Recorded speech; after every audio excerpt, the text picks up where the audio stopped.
22. Entrando en la adolescencia. Habíamos traspasado ya una frontera. Llegábamos a la sorpresa de otra comarca. De lo que iba a venir, de los seres y las cosas que aparecían, apenas se insinuaba entonces una línea difusa como la lejana cordillera azul para el caminante. Como todos los adolescentes, había noches en que dormía mal y me paseaba insomne por el patio, mirando en la tela del cielo y deshecha en el agua de la pila la misteriosa luz de las Tres Marías. Todo estaba en silencio, y el mundo, con el recorte de sus montañas, sus masas de nubes, las corolas de los Don Diego de noche, las rojas cayenas y el distante estridor de un grillo nocturno, parece inmenso, vago, indefinible. Buscamos la estrofa que nos falta, las palabras en que querríamos vaciar tanta inquietud y tantas emociones encontradas.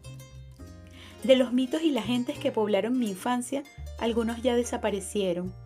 Los arrastró la muerte o los borró la sensibilidad hambrienta de cosas nuevas.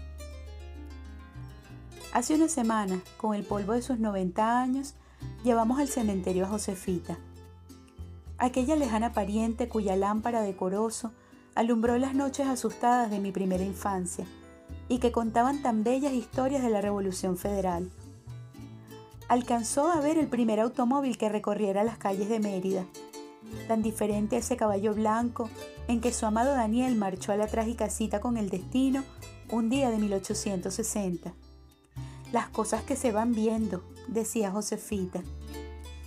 ¿Y quién iba a creer que yo, que asistí al nacimiento de tus tíos mayores y de tu padre, que bailé contradanzas con tu abuelo, te vería a ti de pantalones largos? También Monsieur Machi falleció de una pulmonía a comienzos de 1916, no dejando tiempo a los sacerdotes, a quienes tanto denigró, para que acudieran a ofrecerle sus auxilios espirituales.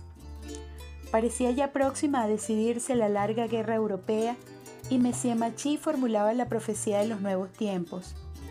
Ustedes verán el triunfo del socialismo, yo no llegaré a ello. Y me dejó de recuerdo algunos libros franceses, con el ánimo, decía Monsieur Machi, de que aprendas a pensar.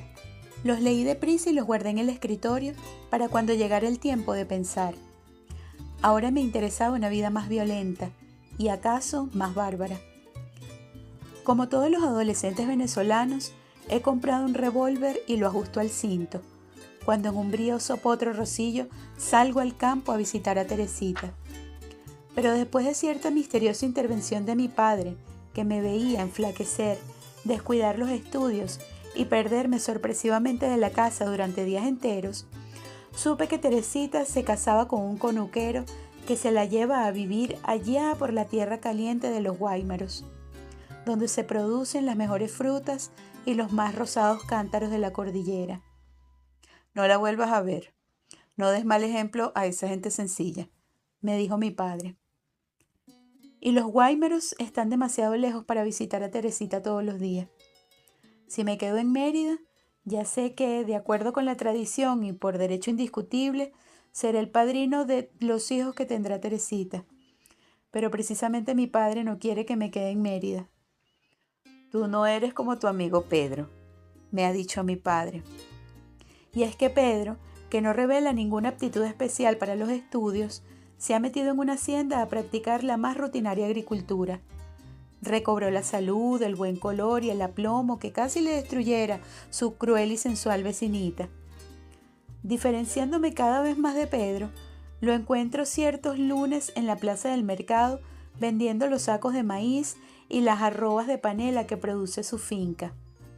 Está Pedro un poco gordo, lento de expresión e importante. Conoce bien las mañas de las bestias de silla y de las mujeres, y una de las muchachas de la hacienda le dará su primer hijo natural. Marcha hacia esa vida un poco bárbara de los hacendados que se internan en sus tierras. Hará plata, y en las fiestas patronales de los pueblos sacará a pelear y a apostar su cuerda de gallos finos. Gravemente ha anunciado mi padre en la mesa que yo estoy perdiendo el tiempo en nuestra ciudad y debo salir de Mérida. El prospecto de cierto colegio moderno de Caracas que ha recibido lo convenció con su dinámica literatura de propaganda. A nuevos tiempos, nuevas necesidades y nueva educación. Es el lema que ha adoptado el colegio, con la entonación que mi padre dedica a la buena prosa. Nos leyó el entusiasta prospecto después de almorzar. Según los cálculos de mi padre, que a mí también me han convencido, en dicho colegio podré concluir el bachillerato y aprenderé otras cosas que, como la lengua inglesa, son ya una ineludible necesidad de la época. Si triunfan los aliados, hay que saber inglés, dice mi padre. Y naturalmente que triunfarán los aliados. Al llegar a la meta del bachillerato y al cabal dominio de la lengua inglesa, podré pensar en otras carreras y otros oficios que proyectan sobre Venezuela y sobre los venezolanos que entonces tenemos 15 años su fascinación económica.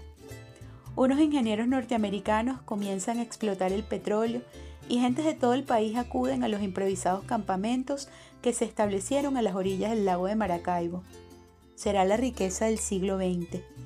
El petróleo necesita abogados que lo denuncien, técnicos que lo perforen y muevan sus máquinas, dibujantes y oficinistas que marquen, con buen pulso y mejor letra, la curva de sus millones.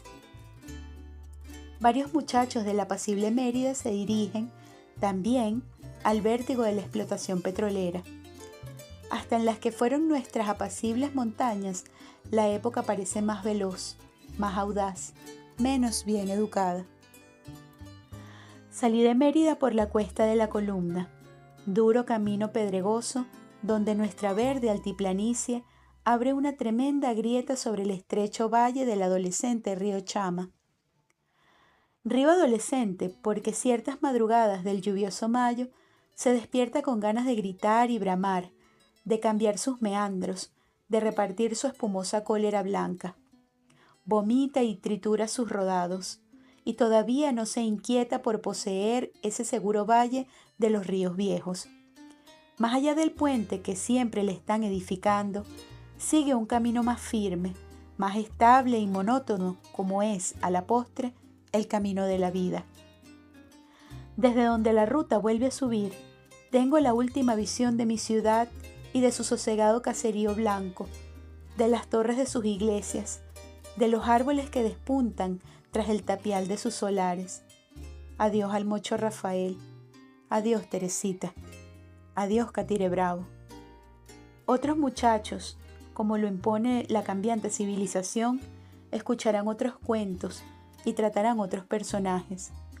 No conocerán el miedo al diablo, a la próxima visita del cometa Halley, a las señales del fin del mundo, pero siempre habrán de gozar, ¿por qué no?, con las mariposas, los pájaros y la luz de Mérida. Para entonces yo estaré muerto y me gustaría que me recordasen.